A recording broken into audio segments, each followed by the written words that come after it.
I should say. You're obviously no stranger to doing voice acting in animation and video games. What differences and challenges do you have doing just an audio-driven story?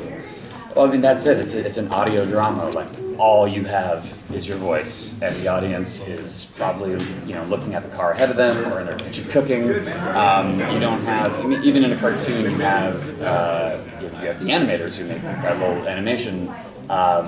And they have, there's a person who is a surrogate for your voice that they can actually watch. But this, when it comes to performance, it all has to be in your voice. There's nothing that we can communicate with our faces or like a cartoon face.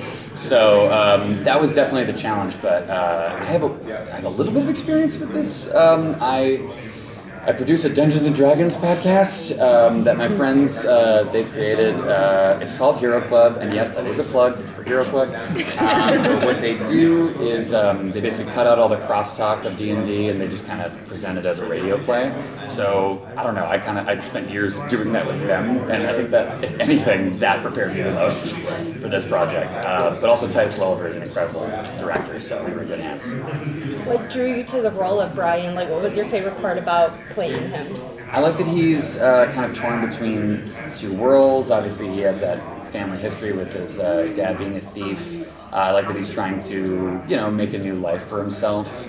I don't know, the best characters are ones with a real conflict like that, where they're being pulled in two different directions. So, I mean, the character was really compelling to me, but also the story. I just thought it was I couldn't put it down. I just kept flipping through it. And that's just a credit to Michael's writing, so I just felt like I had to be part of it. When you lend your role to a voice, or when you do a voice role, does it make you want to do that in live action someday? Do the voice role in live action? Yeah. I have a weird history with that. I did an episode of Star Trek Strange New Worlds where I got to bring Brad Boimler from Lower Decks to live action, and that was so fun. I don't think I've ever had more fun than doing that. If it's ever a possibility, I would love to. I think this is a story that could work. The Safe Man's a story that could work just as well in live action. I'd love to see it. Was this a production that you recorded all your parts separately, or were you able to have a little bit of back and forth with either Titus or some of the other actors? We were all in the same studio, sometimes in different rooms, but always reacting off of each other, which is a real rarity these days. Like, typically when I do voiceover, I think it's just, COVID made things a little complicated. Also, everyone has various schedules and they try to get people when they can. But with this one, I was really impressed with the team. They tried to get everybody in there to kind of bounce off of each other. And it was just so much fun. And Titus is an incredible director, but also an incredible scene player.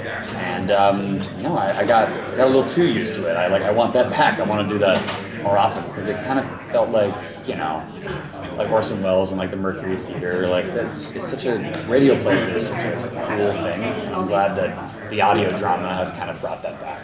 Imagine the faces. You guys are making. Oh yeah, there's a lot of faces. So how do they direct you? Is it like a table read when it comes to this? Yeah, it's essentially a table read where, like a scene with Titus, for example, like they set up two microphones in a room, and we're reading off of each other. We have the script in front of us, but it's nice to understand what the actor is bringing to their role, so you can naturally react off of that. The best thing they did with this was for the more action bits. Like, there's a whole heist at one point. That's just they put a lav mic on me, and I just ran through the hallway.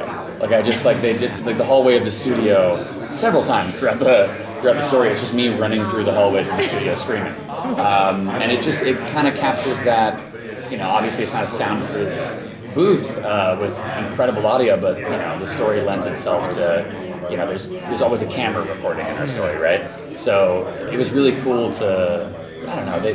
It was really nice as an actor to get that energy of like hastily running, because it's so weird to replicate that when you're just standing still. And it was really. I really love how they approached the recording process. It's really awesome. How different is that recording experience when your director also has experience in front of the camera? Is there a different language that's formed between the two? Oh yeah.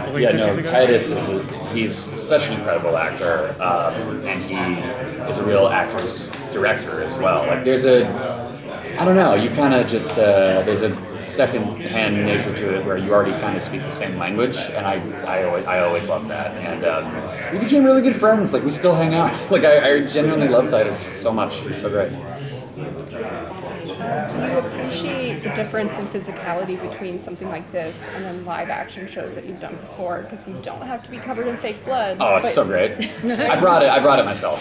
No, it's so nice to, voice acting and live action work are so different, but the biggest benefit for me of voice acting is just showing up, and I can wear whatever I want and not have to go through hair and makeup, and I can just be in my PJs, and that's fine. I've never actually done that though, and I want to now. I want to actually show up in pajamas, a thing I don't have.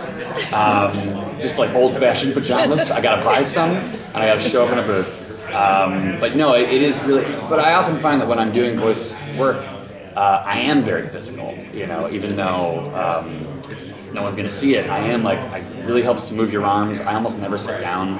I'm usually just like trying to jump around one part of the room, essentially. Like I can't move too much because the mic won't pick me up, but it is nice to keep the energy up and get physical with it. I was wondering how all that huffing and puffing. There's a lot of huffing and puffing, and that was great that they just let me kind of run around the studio. I felt bad for anyone else working there because it was just Jack Quaid running through the halls and screaming. That's what they had to deal with. Yeah. One more question. You kind of have your hands in so many different things and you're constantly working. What really makes you want to do a project when it comes across your table? I think if the story is something that I would be interested in as a fan, that makes me want to do it. Like when it comes to, like let's say The Boys. I remember reading that first script, first episode, and being like, man, I would watch the hell out of the show. I really want to make sure I book this. I really want to audition well. But if I can't be Huey, I would love to be an extra. Like, if I have that feeling about a project, then I know that I have to do it.